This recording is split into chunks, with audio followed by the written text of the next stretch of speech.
एक पटक कोरोना मृत्युको आवाजले सारा ब्रह्माण्डलाई कम्पित बनायो।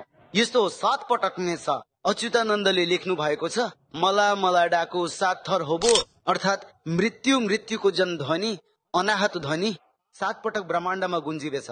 एक पटक भएको छ। मानिसहरूले सोचे हामी स्वतन्त्र छौं, केही हुनेवाला छैन। तर अझै 6 पटक यस्तो मृत्युको ध्वनिले सारा ब्रह्माण्डमा कम्पन हुनेछ। मानिसहरू घरमा कैगुनेछन्। त्रिसन्ध्या गर्नेहरू, माधव नाम भजन गर्ने मानिसहरूको लागि कुनै समस्या छैन। र जो मानिसहरू हाँसो ठट्टामा लिन्छन् नि, उनीहरूको विनाश बाहेक अरू कुनै उपाय छैन, अर्थात उनीहरूको मृत्यु लेखिएको छ।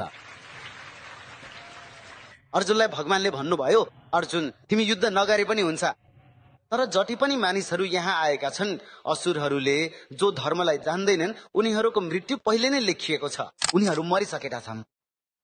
केवल सामाजिक स्तरमा उनीहरूको मृत्यु घोषणा हुन बाँकी छ। तिमी नलडे पनि केही फरक पर्दैन, तर उनीहरू मरिसकेका छन्, अर्थात उनीहरूको मृत्यु भइसकेको छ मेरो माध्यमबाट।